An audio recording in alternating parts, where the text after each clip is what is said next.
ஜப்பான்ல வந்து சாய் கா உமா அப்படின்னு ஒரு அற்புதமான ஒரு கதை சொல்லுவாங்க. சாய் கா உமா அப்படின்னா வெயிட் அண்ட் சி. எதிர்காலம் என்பது நம்ம எவ்வளோதான் திறமையா திட்டமிட்டாலும் கூட, என்ன நடக்கும்ன்றது தெரியாத பல மர்மங்களை தனக்குள்ள பொதித்து வைத்திருக்கு. எவ்வளோதான் பணம், பொருள், உழைப்பு, சாதுரியம், ஆள்பலம் எல்லாம் இருந்தாலும் கூட, உன்னுடைய வாழ்க்கைய வேற மாரி மாத்தி கொண்டு போயிடும் அப்படின்னு சொல்லுவாங்க. இந்த சாய்கா உமா கதை என்னன்னா, ஒரு வயசான கிழவன் ஜப்பான்ல. அவன் வந்து ஒரே ஒரு குதிரை வளர்த்துட்டு இருக்கான். அந்த குதிரை தான் அவனுக்கு போகுது, வருது. அவனுக்கு பிழைப்பு எல்லாமே வண்டி இருக்குது எல்லாம் பண்ணிக்கிட்டு இருக்கு. அவன் வாழ்க்கைக்கே அந்த குதிரை தான் வந்து ஒரு ஆதாரமா இருந்துகிட்டு இருக்கு. திடீர்னு ஒரு நாள் அந்த குதிரை என்ன ஆகுதுன்னா, காணாம போயிருது. அதாவது ஓடி போயிருது. குதிரை ஓடி போன உடனே சுத்தி இருக்கவங்கலாம் வந்து ஓடி வந்து துக்கம் விசாரிக்கிறாங்க தாத்தாவ. "என்ன தாத்தா இது? நீ ஆசையா வச்சிருந்த குதிரை ஓடி போச்சே!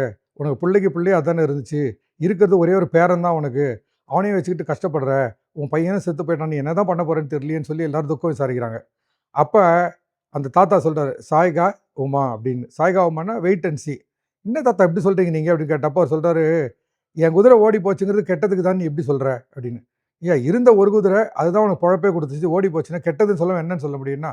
"பார்ப்போம்" அப்படின்னு தாத்தா சொல்றாராம். ஒரு சில மாதங்கள் கழித்து அந்த ஓடிப்போன குதிரை திரும்பி வருது. வழி தெரிஞ்சுக்கிட்டு, ஞாபகம் வச்சுக்கிட்டு அதுவே திரும்பி வருது. ஆனால் இந்த முறை அது மட்டும் இல்லாம, அந்த குதிரையோட சேர்ந்து இன்னும் ஒரு 20, 30 குதிரைய கூட்டிக்கிட்டு வருது. அந்த ஊர் மக்கள்லாம் பிரமிப்பா பார்க்குறாங்க. எப்படி இந்த குதிரை போச்சு? எப்படி இவ்வளோ குதிரைகளோட ஃப்ரெண்ட் ஆச்சு? இதெல்லாம் கூட்டிட்டு வந்திருக்கேன்னு சொன்ன உடனே, ஓடி போய் தாத்தா கிட்ட சொல்றாங்க. "தாத்தா நீ பெரிய அதிர்ஷ்டக்காரன் தான் தாத்தா. நீ ஓடி போனாலும் குதிரை திரும்பி வருது 20, 30 குதிரைய கூட்டிட்டு வந்துருச்சே." தாத்தா சொல்றாரு, "சாய்கா உமா" அப்படின்னு. Wait and see. "என்னத்த இனிமேல் என்ன வெயிட் அண்ட் சி? இந்த இவ்வளோ குதிரை வந்துருச்சே ஜாலியா இருக்க வேண்டியது தானே. சந்தோஷமா இரு தாத்தா. இனிமேல் ஒண்ணுமே இல்ல" அப்படின்னு சொல்லும்போது, "இல்ல, இல்ல. இதனால சந்தோஷப்படுறதுக்கு ஒண்ணுமே இல்ல. நடந்த விஷயத்த வச்சு இயற்கையும், எதிர்காலமும் எனக்கு என்ன வச்சிருக்குங்கிறது பொறுத்து இருந்தா பார்க்கணும். நான் எதுக்குமே சந்தோஷப்பட்டதாவும் இல்ல, எதுக்கும் துக்கப்பட்டதாவும் இல்லன்னு" காமா சொல்றாரு அந்த தாத்தா. தாத்தானுடைய பேரன் குதிரை திரும்பி வந்த சந்தோஷத்துல, அது மேல ஏறி சவாரி பண்றான். ஊர்ல இருக்கிற இளைஞர்கள் எல்லாருக்கும் அவன் வந்து கத்துக் குடுக்குறான். குதிரை சவாரி பண்றாங்க இளைஞர்கள்.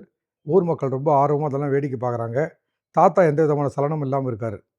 திடீர்னு ஒரு நாள்